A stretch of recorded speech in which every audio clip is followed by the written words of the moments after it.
Nigeria is facing an education crisis, one that begins in our primary and secondary schools, the very foundation of our nation's future. Over 20 million Nigerian children are currently out of school. That is 1 in every 5 school-age children in sub-Saharan Africa. And many of those who do attend school are not learning.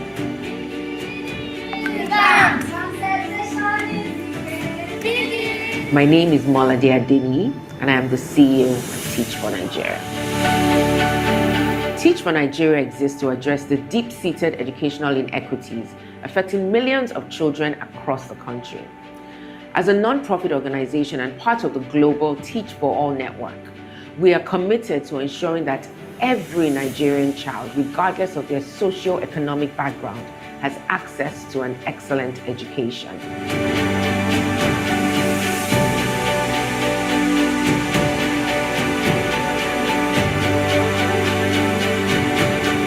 As a country, we have come a very long way, and we have made giant strides when it comes to education access and equity. This has been possible through collaboration with the public and private sector. However, we still have a long way to go. Children and teachers still face a host of interconnected challenges that significantly hinder learning and teaching. Some of this includes overcrowded classrooms, lack of basic infrastructure such as chairs, tables, toilets, lack of learning materials that are scarce in some places. The result is a learning crisis. Children go to school but leave without the skills needed to succeed in life. At Teach for Nigeria, we believe that addressing these challenges requires investment, reform, and a renewed societal commitment to treating education as a national policy. Moving around, moving around, moving around. The basket of number is moving around. What number is this? On your phone, don't let that easy. I remember my first day in classroom with my learners. I noticed that some of my learners could not identify letters, some could not read, and some could not even speak English fluently. I saw it as a call to responsibility, and I saw the need to do my best while I'm with them. Your confusions are, all I know is that I am going to do great. My name is Titilola Amosun, a 2024 fellow at Teach for Nigeria. We have a strong belief that no child should be left behind. And that's why inclusive education is at the very heart of what we do. Our fellows are breaking barriers, they're using innovative teaching methods and advocating for policies that support children with disabilities and learning difficulties. Samson, you are awesome. At Teach for Nigeria, we recruit exceptional Nigerian graduates and professionals through a highly competitive process to serve as full-time teacher leaders in underserved public schools for 2 years. Our fellows undergo intensive training in pedagogy, leadership, and community engagement. Since our inception in 2017, Teach for Nigeria has placed over 2,400 fellows in more than 600 low-income schools across Lagos, Ogun, Kaduna, and Oyo states, impacting the lives of over 300,000 students. We have an army of over 1,200 alumni, as well as having trained over 20,000 public school teachers across 29 states in Nigeria, enhancing teaching quality nationwide. After the training, I noticed that some of my learners cannot read, so I have to break down the lesson into smaller units for them.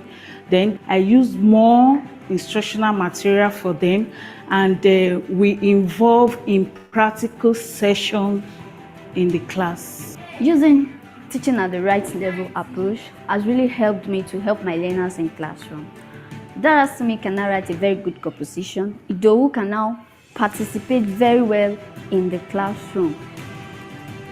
My name is Ali Ibrahim. I am 12 years old.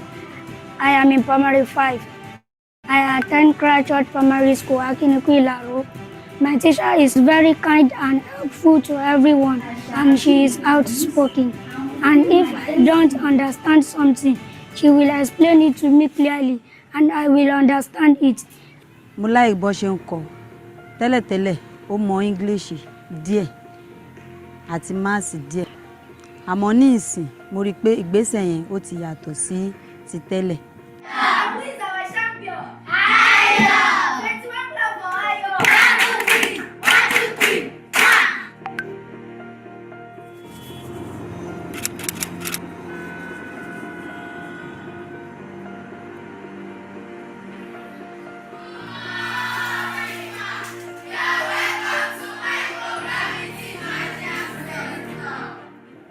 Beyond the classroom, we support our alumni in pursuing careers that continue to advance educational equity.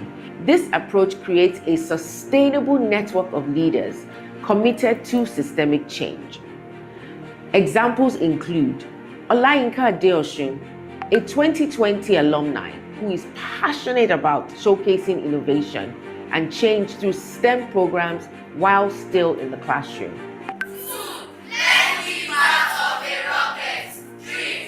After my fellowship, I wanted to remain in the classroom because I believe that the real change starts with students sitting in front of us every day. And I've always wanted to bring something more exciting than this. Introducing them to space exploration is a game changer for me. Mr. Adeosun has been teaching us for the past 3 years. Before he came, school felt normal to me, like we just came to school, we read our notes and we went home, and I never really thought beyond the regular subjects. But when he came, he introduced new method of teaching that made learning very exciting for us. And he did not just teach us from the board, like he taught us to explore, to ask questions, and even build things with our own hands. So in this mission patch, the green circle represents the color of our uniform. The astronauts represent the Nigerian astronauts, we students hoping to land on the moon one day and go to space. My experience with Teach for Nigeria was unique. Spending 2 years in the fellowship at 2 different secondary schools with diverse needs in Lagos State gave me a deep understanding of the barriers children face. I am currently working with policymakers to ensure that teachers' recruitment, development, and training integrate technology and inclusive education strategies. We're not just investing in classrooms, we're building leaders who can impact communities and systems and the environment in which Nigeria ought to thrive in going forward in the future. Our bold vision is critically important for Nigeria's future because it addresses the root cause of the country's development challenges, educational inequity. Without quality education, children cannot grow into productive citizens, skilled workers, or informed leaders. With over 70% of the Nigerian population under the age of 30, transforming classrooms today will shape the future tomorrow. This vision is not just about education, it's about nation building. Education equity is everyone's business. Whether you give your time, skills, money, or voice, you are part of transforming education in Nigeria. One classroom, one child, one leader at a time.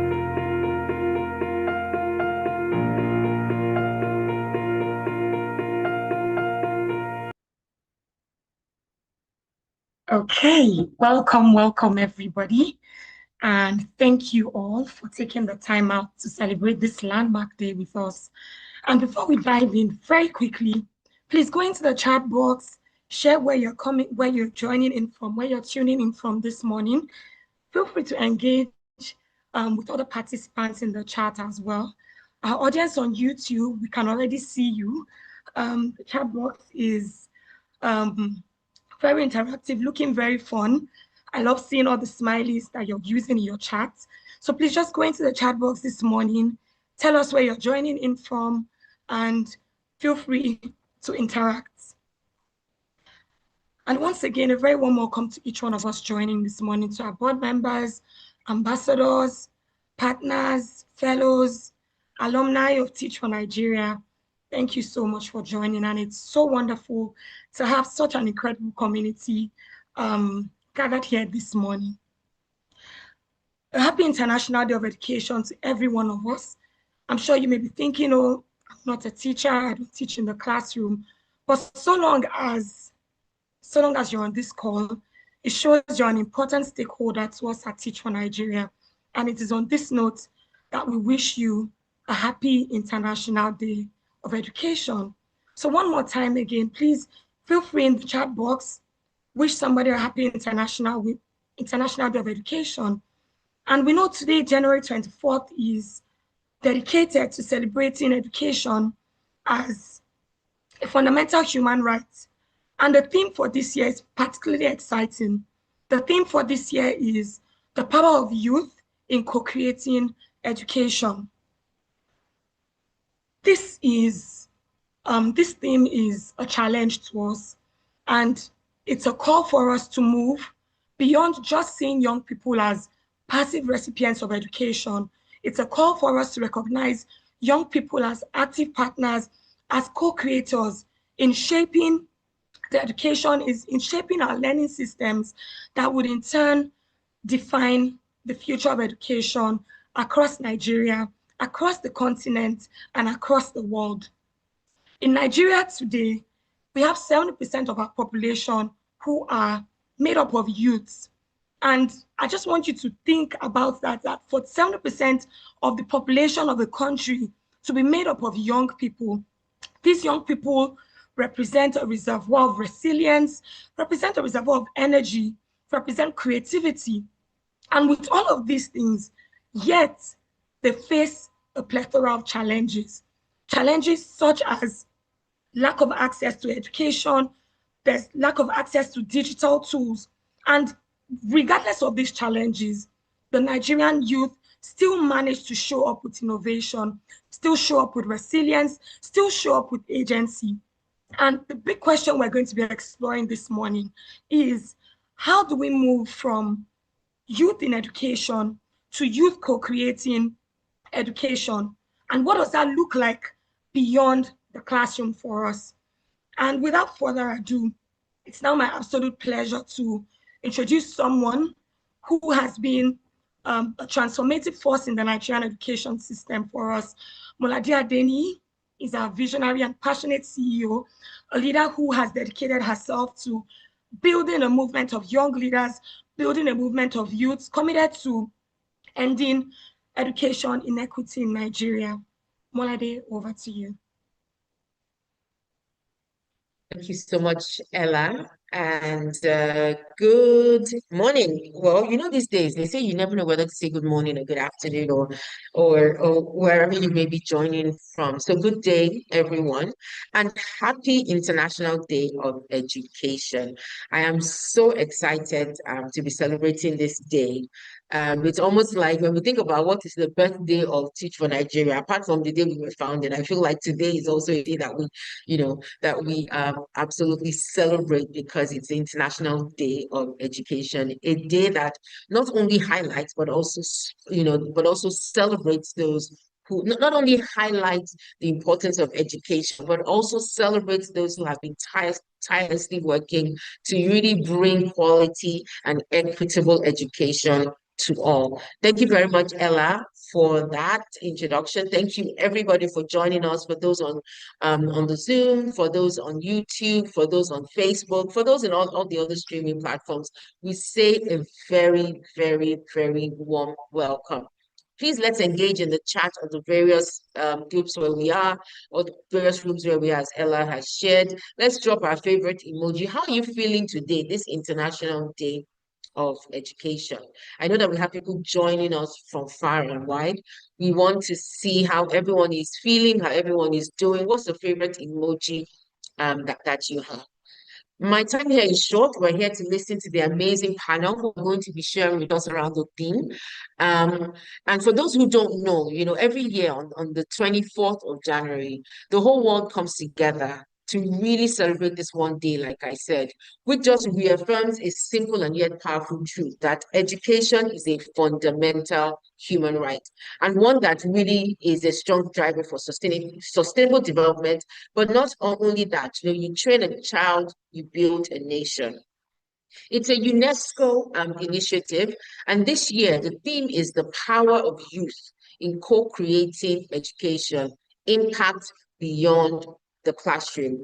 At Teach for Nigeria, we have a strong belief that education is not just what happens in the four walls of a classroom, but education happens way outside of that as well. Education starts from the home. Education is within the individual, and the classroom just becomes a conduit or, a vessel in which education can also be delivered in another form. But this theme really invites us to rethink how education systems are designed, and importantly, who gets to shape them. We have a powerful, powerful panel today of young people who are doing just that. We're going to hear from them, their drivers for doing this work. We're going to hear from them the true power of young people. Ella had shared that Nigeria, young people constitute nearly 70% of our population. Like she said, let that sink in. This is, not only the largest stakeholders in the population, but it means that they are a force that we cannot underestimate. It means that there's great, great potential. And I dare say that young people understand what it takes in today's world to actually have to actually co-create the education that we need. At Teach for Nigeria, over the years since our inception in 2017, we have seen and witnessed what it means to actually, utilize, empower, and equip young people to be not just passive actors, but active participants in the co-creation of education. We have partnered and placed over 2,900 fellows in public schools across Kaduna, Ogun, Lagos, and Oyo State, as you have seen in the video that was shared earlier. These fellows for us, they're not just youth, they're not just young people, they're young leaders that are not just teaching in the classrooms, like I said, but are shaping learning environments. We have alumni who are doing incredible things, who are working in governance, alumni who are, building solutions and tackling, the issues that affect education head on, who continue to empower in the private sector as well, who continue to drive for sustainable funding for education. These alumni, they're the true beacon, these young men and women, they're the real light that truly brings hope into our education system. So as we go into today's webinar, I want us to think of it as an opportunity to reflect, an opportunity to listen, an opportunity to hear, what people are doing in the space where they are. And I hope that it will empower you, and it will be a call to action for you to ask yourself, what can I do to contribute and co-create the education that we want? Enough is enough for us just talking about all the things that aren't working. Now is the time. Today, let's draw a line in the sand. And today is the day where we collectively want to say, I will do my part to build an equitable education. So as we begin our conversations today, I want to encourage you to listen with openness, reflect with intention, and make those commitments. Let me end with this African proverb that reminds us, when you educate one person, you can change a life. When you educate a generation, you can change the world. Now, this is the power of education beyond the classroom. Remember, I will start where I start. I will stop where I started. Good quality education is everybody's business. Doesn't matter how old you are, it doesn't matter how young you are, it doesn't matter how far you have come, it doesn't matter how much resources you have.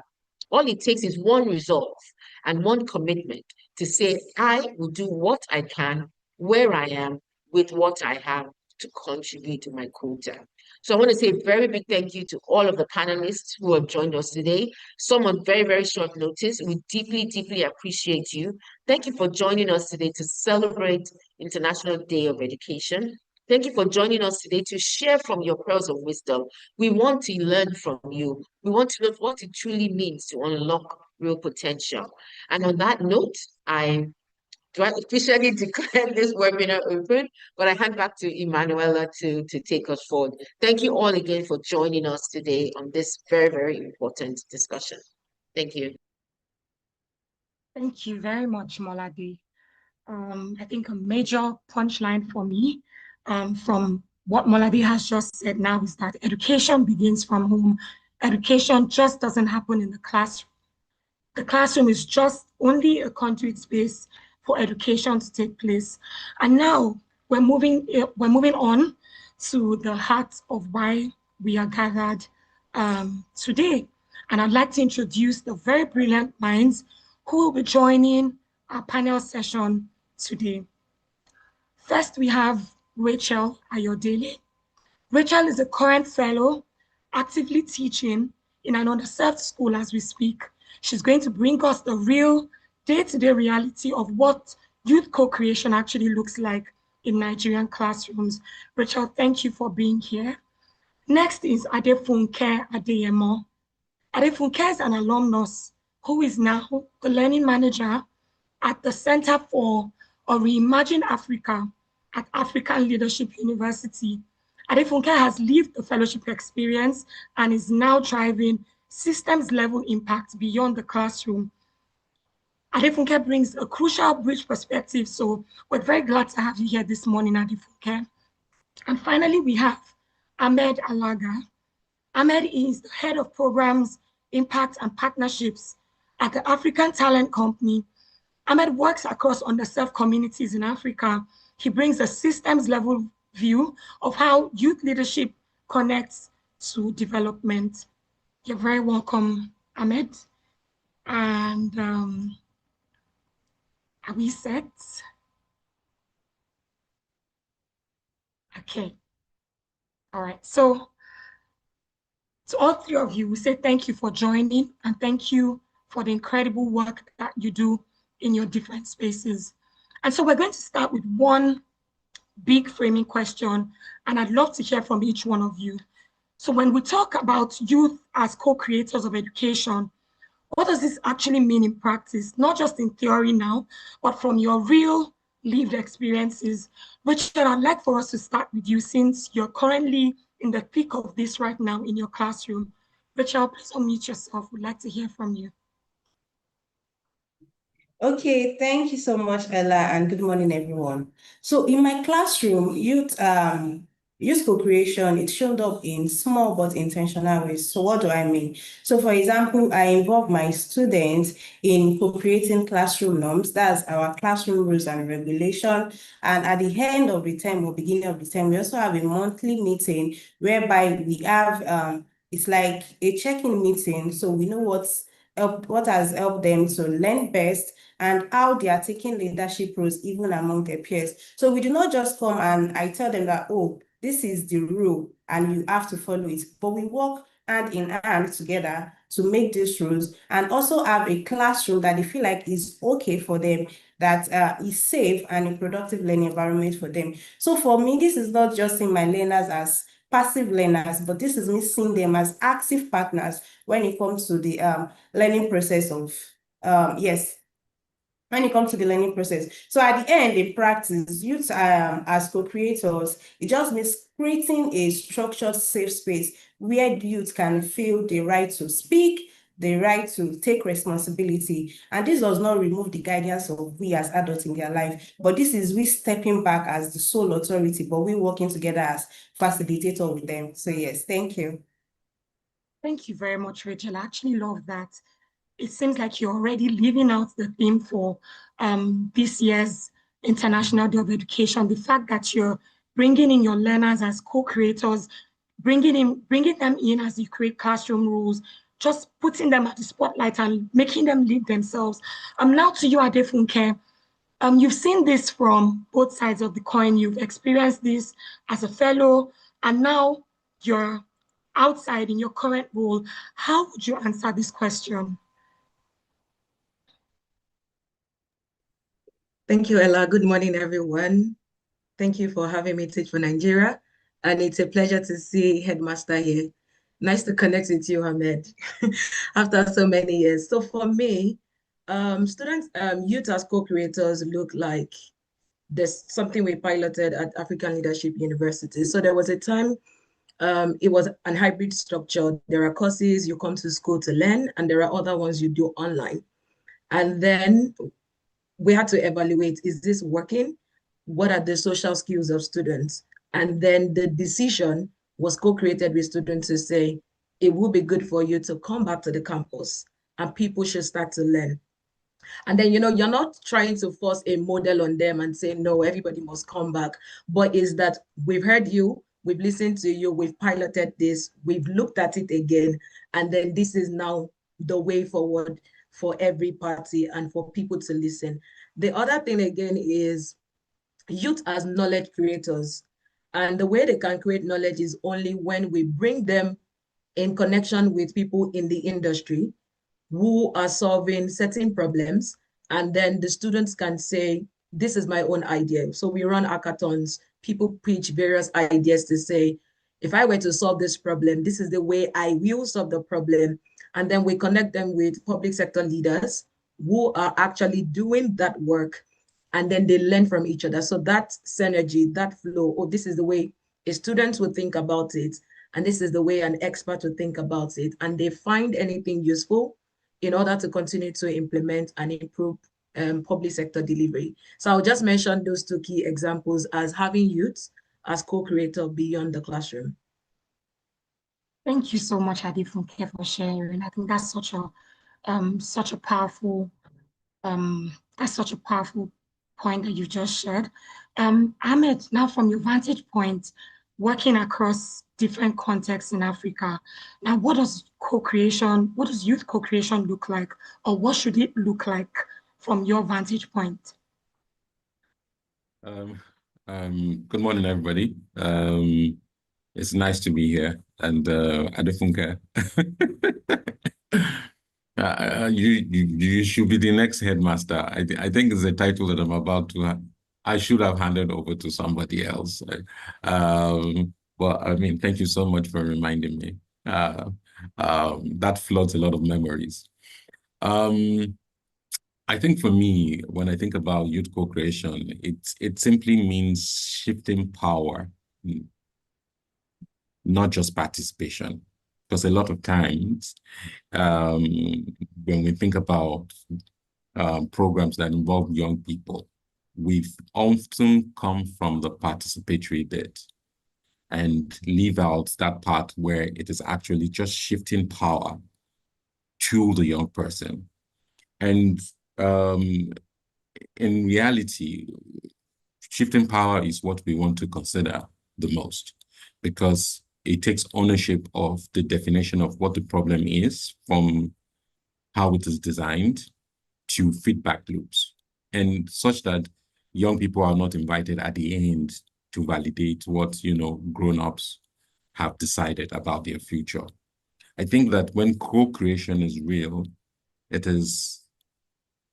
becomes more relevant, it becomes more adaptive, it is more honest, it is more realistic.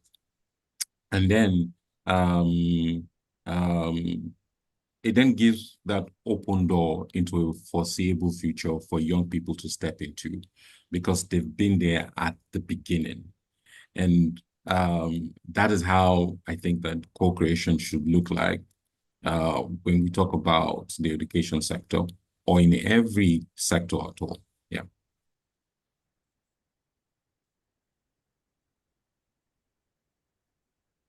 Ahmed, I think we can't hear you. Oh, can you hear me now? We can hear you now. Yeah. Oh, my apologies.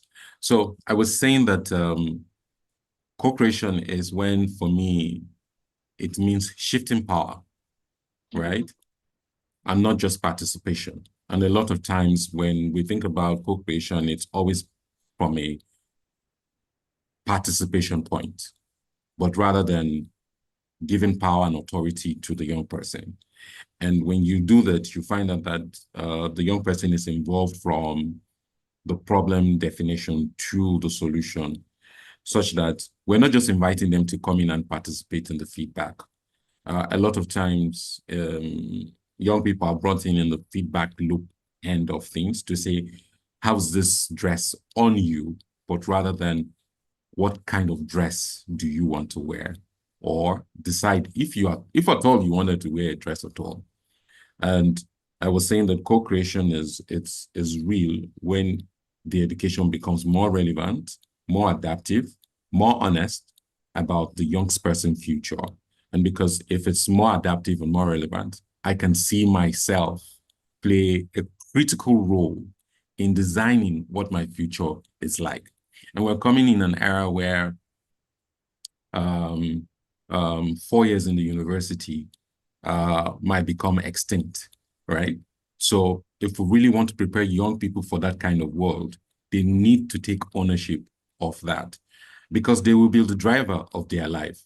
It doesn't make sense to put another driver in their vehicle. Let them drive their vehicle and drive that vehicle to the destination that they desire. I hope I was heard this time. Yes, you were. Right. Loud and clear.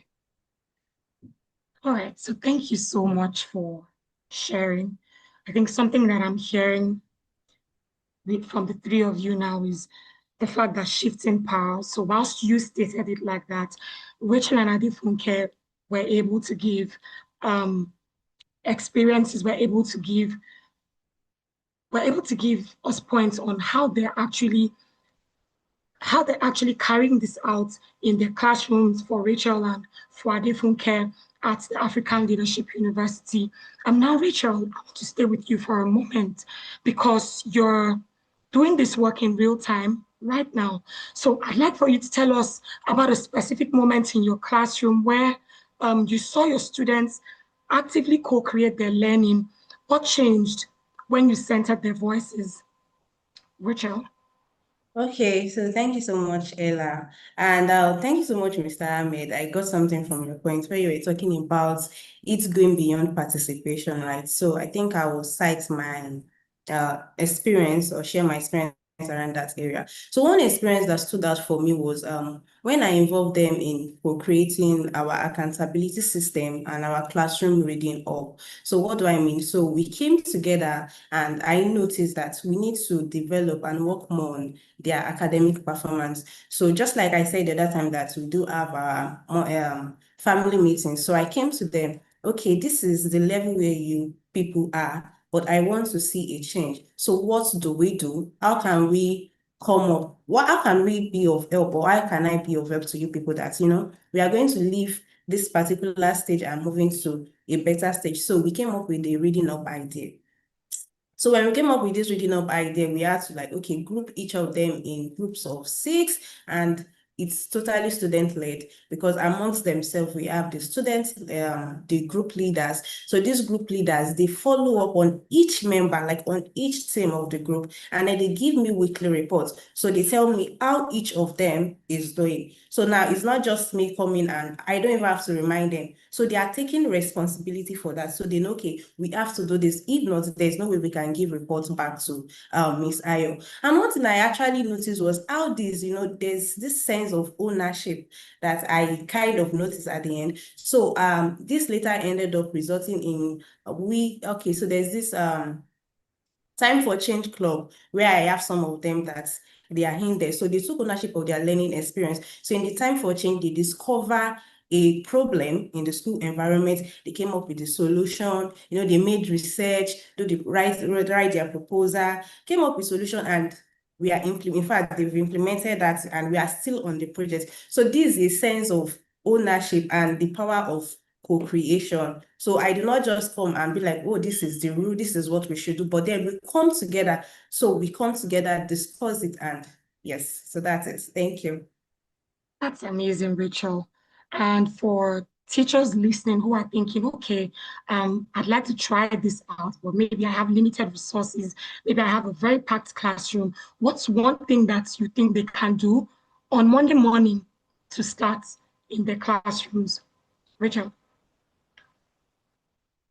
Okay, I didn't get that. Can you come again? Pardon. So I said, what's one thing you would recommend to teachers who are listening to you right now?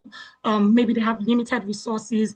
They may say, oh, I have a packed classroom. What's one thing you can recommend that they do on Monday morning once they get into school for a start?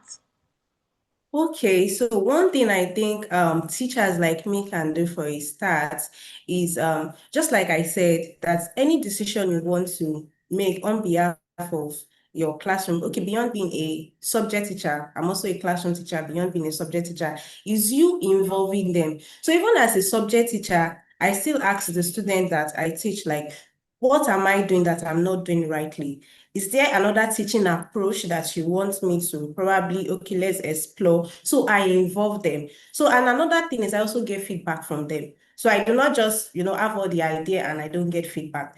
What we are even trying to do, is it really working? So I make sure to get feedback. So just, be open to feedback, be open to reflections from them, be open to responses. So I think these are things that we can actually do. So when you see me interacting with my students, you'll be like, is this your students? Because that's just the way we interact and, I get feedback from them. So I think on Monday morning, you can start with that. If you're a class teacher, why not have a family meeting with your students?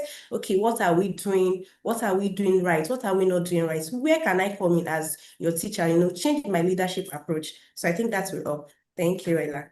Thank you very much, Rachel. And I hope teachers here on Zoom, on YouTube, I hope you've heard Rachel, little things that you can start out with when you get to school on Monday morning. Start out with that family meeting and just hear from them. And now to you, Adefunke. You've made this very interesting transition from the classroom to working on education now at a systems level. I'd like for you to tell us how your fellowship experience shaped you, how it has shaped how you think about youth leadership, and how has that shown up in the work that you're currently doing at the African Leadership University. Adefunke. All right. So for me, the fellowship experience shaped my approach in, I'll just say, three ways. Is to see the student as a leader. So leadership is not just with the teacher, it is relational. So what that means is there's so much that you can do unless you connect with the students in your classroom. So you are not just that teacher and then you are just in your own bubble. When you connect with empathy, humility, you are listening, you're trying to understand the context of the students, it will help you to be able to do a lot. So leadership is relational, is not just positional as you as the teacher. So the other thing again is, if you want to look at impact grows when you bring in the students. So you are able to listen to them. They already have the ideas. So what you as a teacher or as a fellow is doing is you're just unlocking what is already inside the students. So you're unlocking it. So the students already have ideas to say, oh, this is a problem in our community. We have these challenges. Our parents are not able to do this. There's no water in this community. We don't have toilets in our school. They are aware of all the problems. But what you then do is you need to unlock that problem thinking, unlock that creativity, unlock that inspiration for them to be able to then become creators of the solution. And then they are the ones that will now show you, oh, we need to speak to this person, that person, in order to be able to do this idea that we have. And then you just, flow with them and you are able to create that lasting change. So for me, beyond the classroom is to transfer this learning, how you navigate with different stakeholders. Your students, when you were in the classroom, your students, your parents, the ed teacher, the SUBEB, all of these people were your stakeholders, and you needed to navigate to do your Be the Change project. You needed to navigate to be able to implement your 21st century skills. The same thing happens on a much higher level of complexity when you leave the classroom and you still have to navigate with all of these stakeholders to say, this is what we are doing, this is what we are thinking, and then you understand the interest of everybody and you are able to drive that win-win approach such that everybody wins. Then the other thing again is when I'm designing programs now, it's really designing with the students or with the participants. So there are programs I designed for undergraduates. There are also programs I designed for middle to senior level public sector leaders. It's really understanding the realities of these people. What do they want? What does success look like? What is the learning experience that is going to make sense for these different categories of people? A director, for example, do not want to sit down and be learning something for 8 hours or 4 hours, or just be interacting with something online. While a youth can find that interesting, a director would not find that interesting. They want you to be able to speak to, this is my problem. This is the problem in my ministry. You know, how do we get it solved? So it's really designing programs or designing whatever learning experience or any project with the context. So you're seeing from the lens of that person, and you're saying, if I'm going to create this thing and it's going to be successful, then everybody has to be from the beginning. So it's not me assuming I know what an undergraduate student needs, or me assuming this is the way to solve the problem in a public ministry. No, it's rather to hear from those people, validate whatever I do not know, come to know those things, and then we create the program from the beginning. So it's really based on meeting their needs and not just a ground idea I have in my mind. Thank you so much, Adefunke. Very, very solid points that you've just given. First, leadership is relational. You cannot just, it's important that you see your students as leaders. Now, to fellows who are listening this morning, we have fellows here on Zoom, fellows on YouTube. I hope you paid attention. She said something very crucial, that you need to see your students as leaders rather than you just sitting and making decisions on their behalf. There's also the part of you helping them to unlock their creativity, helping them to unlock their potential. And so finally, again, for you, Adefunke, for alumni listening, and I know we have quite a few alumni who are listening to us on Zoom here and on YouTube, what's your advice? How can they take what they have learned in the classroom now and translate that into broader systems change? Adefunke. Yes, thank you, Ella. So the first thing is, because of the experience you have in the classroom, you have an advantage of that lived experience, and you have to use it wherever you go. You should not be part of those people that would then design something and you are not designing with the learner at the center. So that's the first thing. And then you bring this context in various rooms, forums, platforms that you are in to say, this is my lived experience. If we want this to work, then we need to listen to these people because they are a critical stakeholder in what we are doing. The other thing again is we do a lot of brilliant Be the Change projects. And I know that not everything, you might not be able to scale everything depending on how you pivot or you navigate from the fellowship. But for those people who can, then you should leverage your Be the Change project and find ways to integrate it into the broader ecosystem, find ways to institutionalize it, find ways to keep it alive. You did something just in your school. Can we scale it to other schools, other communities?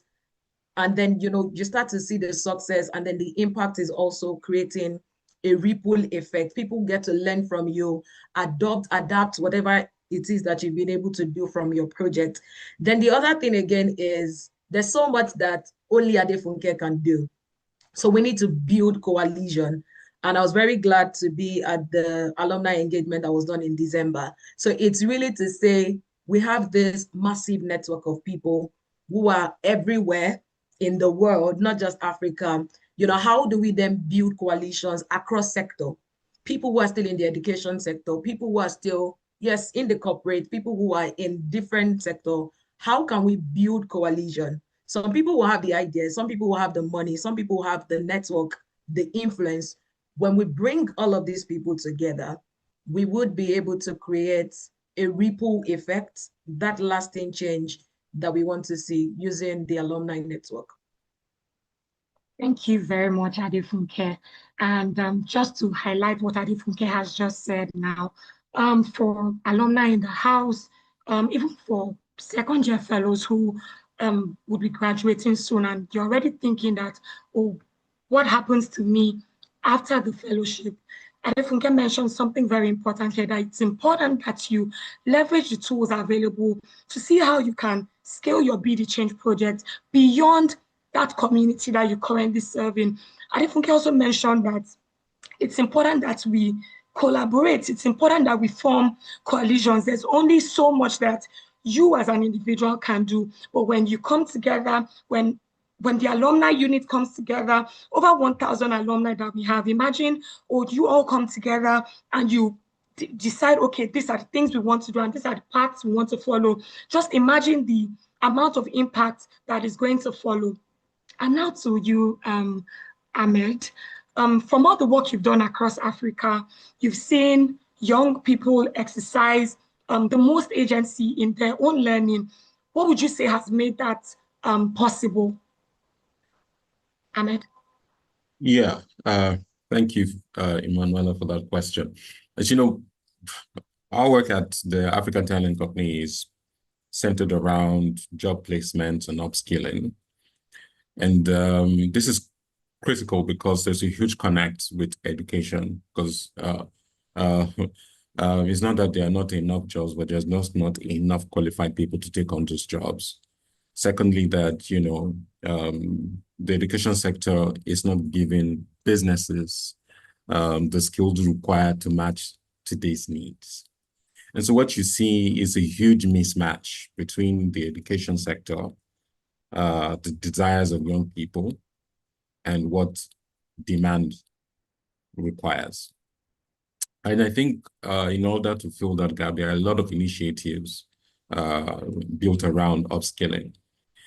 So in my work at TTC, where I've seen the strongest youth agency emerge through learnings that happen outside traditional classrooms, especially in the informal and blended learning spaces, just like Adefunke mentioned. So we're looking at digital skilling programs. We're looking at peer-led community-based programs. We're looking at work-based learning pathways. And the conditions that make this possible is very simple. One, a connection from what the learner is learning to their desire to be in the future, which means basically, what am I learning today that aligns with my reality for the future? Who do I want to become? If I wanted to become a doctor, is what I'm learning in the classroom alluding to that? Nowadays, that, as I've heard this morning from a friend whose child said she wanted to become a streamer because iShowSpeed came into Nigeria a couple of days ago, and being the biggest streamer, streaming has now become a profession, right? It makes sense that in the educational system, there's something around, there are subjects now alluding to digital communication, rather than just teaching English as literacy, right?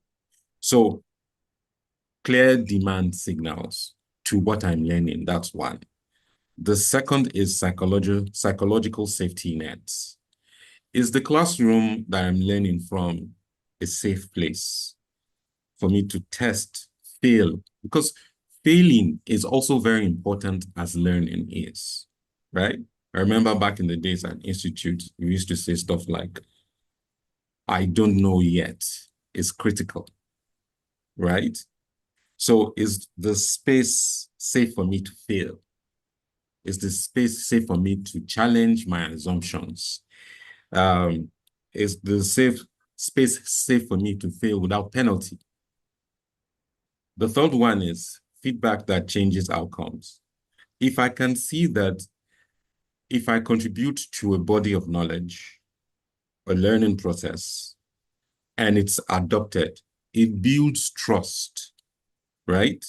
A good example is if a student corrects a teacher in the classroom and rather than reprimanding the student for correcting you in front of others, but then you allude to say, wow, that's actually very correct. You will one day become a great teacher. You don't know what you've done to that particular student. You have made that student believe that teaching is something fantastic, Because I remember in my days growing up as a child, if they asked how many people wanted to become a teacher, I'm not sure many people raised up their hands, right?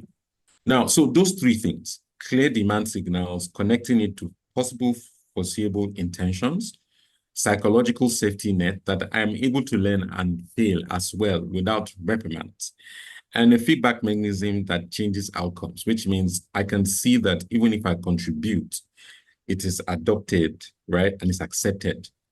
These things are the things that drive agency for any youth learning-based engagement, such that the condition changes from being led to leading.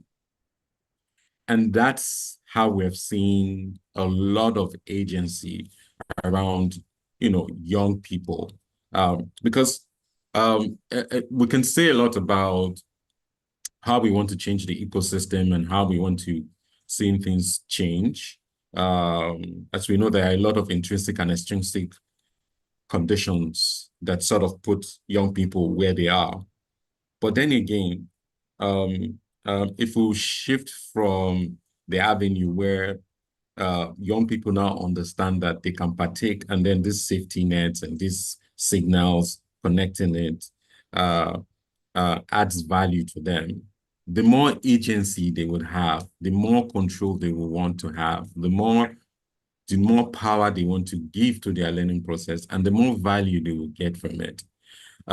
Because as a growing population, I always say that in Africa, we have two options. We either become the largest workforce in the world, or we become the largest criminal force in the world. We only have two options by the next couple of years, because we have a teeming large youth population, right, who have not acquired the knowledge, skill, information to make them a useful, acceptable member of society, which is, I think, the primary definition of education, right? So the more we involve them in that process, the less people we remove from that bracket, and the less people remove from that bracket, the more we run away from being the latter, which is the largest criminal force in the world, because agency is required. I think that's my take. And I've seen this more on learning programs where young people lead themselves for. It's not about you being in the front. I always tell people that I am who I am today because I am preview of the knowledge and information I acquired before you. If you acquire the knowledge and information and skills before me, I will gladly sit down and you will tutor me, right? So there is no mastery of knowledge in my own books. It's just timing and perception. So the more we get young people onboarded on that path, the better it is for them. And I think young people are better at solving their own problems. And a good example I can say is when you are in the classroom, don't be a teacher 365 days. Find times where you are the student and ask them to teach you. You will be shocked and amazed of how much knowledge, information, and skills you can gain from them. And you can imagine the agency where you are telling your students that at the end of the month, somebody or these three particular students will be the teachers in this class, right? Yeah. And they are going to lead the rest of us. Imagine if you do that. Imagine the agency you're building. I think that's some practical ways I think that you can inculcate it for some of the fellows, who are listening to what I'm saying. All right. Thank you so much for sharing, Mr. Ahmed. So just to highlight again, 3 points, 3 solid points in summary of all Mr. Ahmed has said. First is to create demand signals. Second of all is to create a psychological safety net. Do students feel safe to fail? Is this classroom space safe enough for them to make mistakes and be corrected without being judged? And the final one he gave is that we must ensure that our feedback changes outcomes, not just for us to receive feedback, not just for them to keep giving feedback and giving their opinions and not seeing any changes or seeing any, seeing that you're taking decisions or taking their feedback to you into consideration. Now, final question, because we are pressed for time, we kindly request that you give us 10 additional minutes. And a closing question now to all of our panelists. If the Nigerian education systems fully embraced youth co-creation, now not as a side project, but as the way we do things, what would you say would be fundamentally different 5 years from now? And what do we need to start doing today, like right now, to make that happen? So I'll just start from you, Rachel.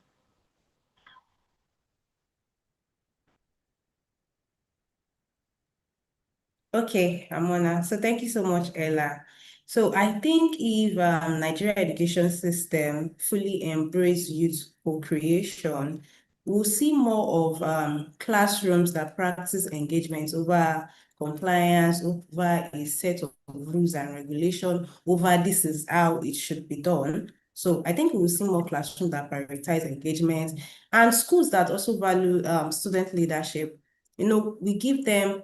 Yes, we want them, we are co-creating with them, we are giving them the voice, youth agency. So we'll see them lead. They won't even be scared to come up with ideas, with brilliant ideas, just like we've been saying that they have brilliant ideas until you give them that voice, until you give them the opportunity to hear what they have to say, and you'll be wowed. So another thing is we're also going to have learners who are going to be confident problem solvers. So instead of just being passive learners, so they're not just going to be active partners alone, but they will be here to solve problem. Just like I was saying that for our capstone project at the Time for Change Club, one of my students specifically, she came to me and she was like, oh ma, what if we do this project this way, that way? There was a way she just took ownership of it. And at times she won't tell me, ma, the project is keeping me up at night. And I'm like, think about it. Maybe that's a place of purpose. So calling for you, and over time, I've seen how she has, took responsibility. She was in charge, doing all the running around. That is it. That is we valuing the place of student leadership because we've given voice to them. So I think for us to get to this place in like 5 years' time, what must we start doing now? We have to start training teachers to be intentional to facilitate youth agency. Most teachers are doing it maybe unconsciously, but we have to be more intentional about this. Then policies for policymakers, I think policies should be created that's going to protect and value student voice. And then we shift school culture to see young people as partners in education, not just seeing them as beneficiaries. Because for me, without the students, I don't think education will be complete. So we have to see them as partners. We are not seeing them as beneficiaries. I think they are just coming to school, they are just coming to learn. But they are the main reason why we are here. Who the teacher wants to teach without the students? Who is the principal going to supervise upon or say, okay, I'm the major stakeholder in this? They are the major stakeholder. So we have to give them that voice. So I think if we start doing this, we are going to see a drastic change in the Nigerian education system. So thank you very much, Ella. Thank you very much for sharing, Rachel. And just before I call Adefunke, we will take questions. So if you have a question for any of our panelists, please feel free to drop it in the chat box. If you're on Zoom, share it in the chat box. If you're on YouTube, please share it in the chat box, and somebody will be there to pick it up and share with me for us to ask the panelists. All right, so Adefunke, over to you. Thank you. So I think I'll just focus on what is the goal of school or the goal of education. So it is really like Ahmed said, making people useful members of the society.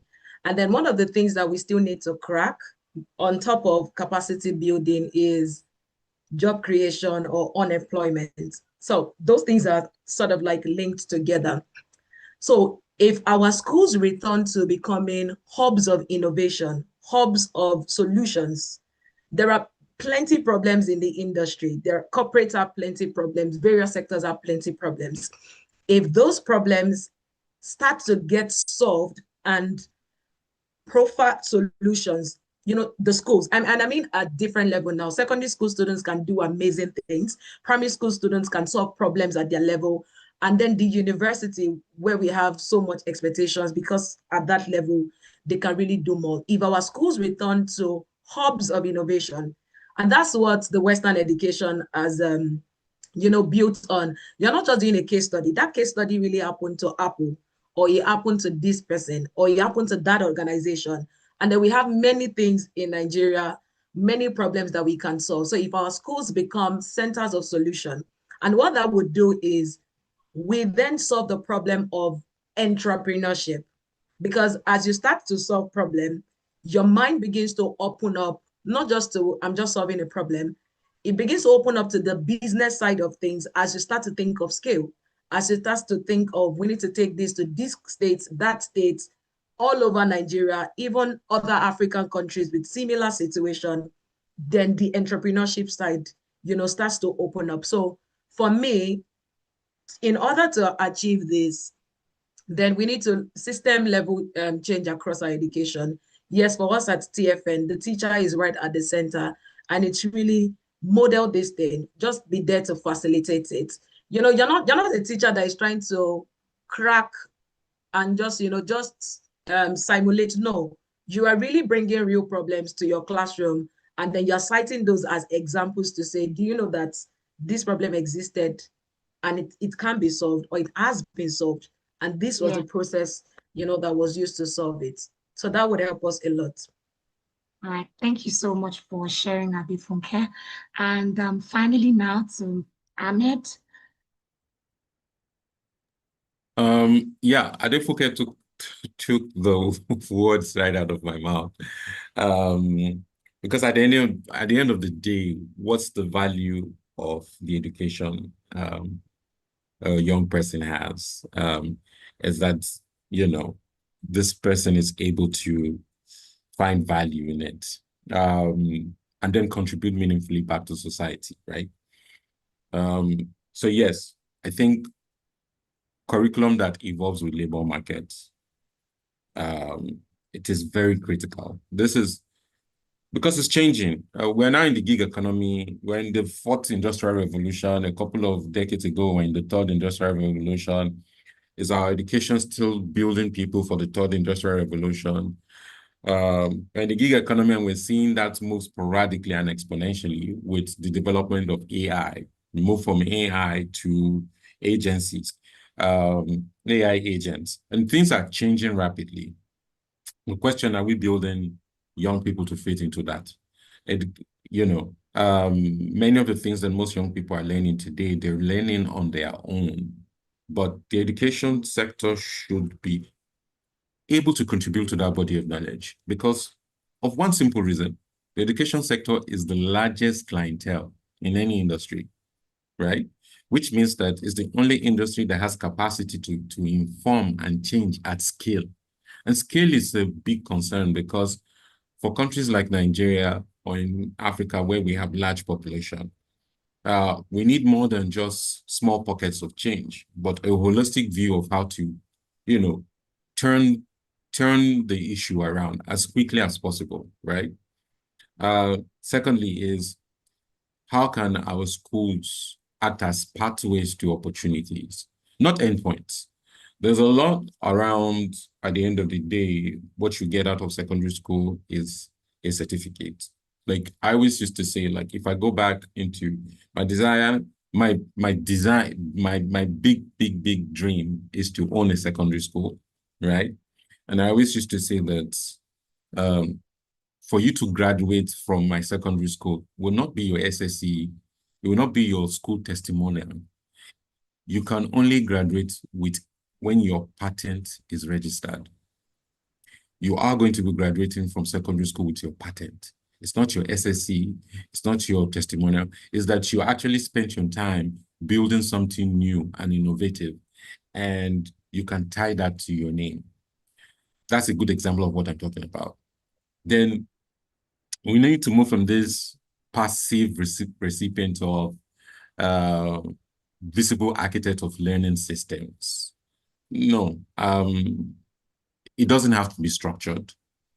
There's a big fear that it has to be structured. A good example, as educators, we all know that the best way to test a student performance is not by exams. We all know that, but we still go ahead and do it because we want structure. We want structure to say 70%, 30%, 100%. Well, you and I know as educators that the best way to test a child's performance is not by exam, because there's so much going into that process psychologically, and you guys know the rest of the story. I think one of the best way that we can start to change those things is to start with the design process. And I think that the education sector should adopt the human-centered design approach, right? The human-centered design approach basically focuses on the recipients of the intervention, primarily this time young people, at the forefront of the design, right? It changes a whole lot when that approach is adopted. So for me, that's the first thing. At the end of the day, we have to align learning to real economic transitions, right? I always used to say that at the end of the day, whatever you are, one of the things that no matter how you come out of a 4-year degree, the one thing they don't teach you how to do is how to sell. It's so weird, right? Because you come out of university, you're an engineer, you build a transistor radio, and nobody teaches you how to sell it. You're still going to fail at it. And you possible case is look at all the Dragon Den, right? Videos. The guys who have the best brains are not the ones who get the $100,000 or the equity. It's still the guys who are able to sell it, right? So there are a couple of soft skills competencies that we also need to embed in the structure. And then, most importantly, reward experimentation, right? There's very huge part of rewarding experimentation. I use this analogy for those of us who love superheroes. All the superheroes, apart from Batman, got their powers by mistake. It was always, it wasn't deliberate. I don't know. Sorry, my fellows know me. I like to watch movies. So all of them got their powers by mistake. They didn't say, I want to go and become Spider-Man. They didn't say, I want to become, it was always by mistake. My point here is we need to now we need to keep rewarding experimentation and not compliance. And if education continues to feel like a compliance, it reduces the room for experimentation. I think that the future of education in Nigeria won't be built for young people. It will only work if young people built it for themselves. And it has to start now, because the best time to plant a tree is 25 years ago. If we miss that opportunity, the next best time to plant a tree is now. So let's plant it now. Thank you so much, Mr. Ahmed. So many punchlines to take. We're going to take just one question, because looking at the questions, we can see that our panelists have responded to some of them as they were sharing the last words for us. This question is specifically to Mr. Ahmed, and the person's asking that for parents who want their child to pursue an authentic Nigerian education from cradle to higher education, can you give an overview of the pathway such parents can guide their word on? Say in about 2 minutes, please. Thank you. To be honest, right? we're now in the gig economy, right? The concept about career path is dead or is dying, right? Which means that you can wake up and move into different careers now. A good example is the Diary of a CEO. I don't know if you all know him. Noel, I think that's his name. Statistics shows that people listen to Noel, I don't know if that's his name, listen to him on health issues more than medical doctors. And this is somebody that doesn't have a medical background. He's just built his platform around educating people on health, finances, and stuff. My point is, it's a question of identifying what passion, what interest your child has, right? Many years ago, I wanted to play football, but my mother said, over a dead body, right? That people used to play football in the streets were miscreants and people that don't have future. But right now, we have parents sending their children to football academy after secondary school because the prospect of becoming a footballer is high. And that's because we live in exponential terms, right? And so for parents, yes, I'd still say get your child fully grounded on the right education. It forms the basis, but then don't force them into a career path, right? Find out what interests them the most. Because of the trend we're seeing now is that more young people are making more money from the things that interest them the most, right? And an example is the child that says she wants to become a streamer. And so there's a whole management that goes into that. If you speak to Asho Speed, he tells you he has a management. Pella has a management team, if you also know, right? So there's somebody behind managing Pella. He has accountants, he has somebody doing stuff and all that. So it's not just, what they want to do. There's a whole structure and system around it.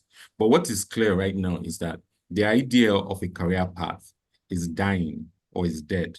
And that's because we're in the fourth industrial revolution where people don't need to see your degree to give you a job. What they need is your portfolio.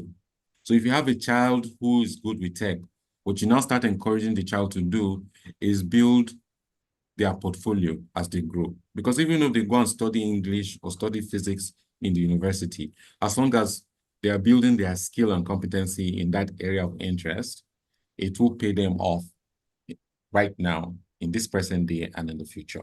And then lastly, just looking at what the requirement is now. What are the jobs? Where are the jobs coming from?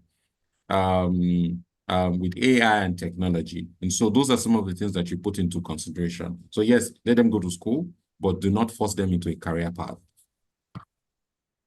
Thank you very much, Mr. Ahmed. And what a conversation. I'm sure everybody would agree with me that it's been such a delight listening to each one of them, bringing the different perspectives, bringing the different experiences to this conversation this morning. So many take homes for me, so many insights that have stood out to me, and I'm sure I'm sure you also agree. On this note, I just want to take time to appreciate our panelists. Thank you so much for showing up with heart, answering each question with so much rigor, so much passion. We're truly grateful to have had you come share from your wealth of experience with us this morning. And I'm sure everybody would agree with me that youth creation isn't just some abstract idea that is waiting to happen. We're already living it. It's already happening right now, and it's powerful. And I just want to urge us, if you're a teacher here, if you have any interaction with young people, please, by all means, give them the voice, give them the power. By doing that, you're unlocking potentials, you're unlocking creativity, you're unlocking problem-solving skills in them. They just need the right platform. They just need They just need that little nudge. They just need that little push. And before we close, I have some exciting news to share. This year, Teach for Nigeria is recruiting 550 young people to join the fellowship, and that is 550 opportunities for passionate, talented individuals to step into the classrooms to make real impact, to become part of a movement that is transforming education across Nigeria. And our recruitment launch takes place next week, Friday, January 30th. So if you are here, this conversation has totally inspired you, or you know somebody who would be perfect for this, please encourage that person to check our social media pages for details. We want to hear from you. Encourage that person to check our website as well, www.teachfornigeria.org, for more information with regards to the 2026 recruitment. Finally, again, let me just wrap up by saying thank you one more time to Ahmed for that systems perspective, for challenging us to think bigger, for Adefunke, for showing us what is possible when fellows take what they've learned and when they scale it, and for Rachel as well for giving us your classroom, for telling us, for bringing us into your classroom and just reminding us that, you know what, this work is real, it's hard, and it absolutely matters. And of course, finally, thank you to every one of you that have joined us this morning. Thank you for staying beyond 11 a.m. Thank you for showing up, for engaging in the chat, for your thoughtful questions, and for caring about the future of education. Yeah, thank you. Have a wonderful rest of the day, and we hope to see you at our recruitment launch next week, Friday. Thank you.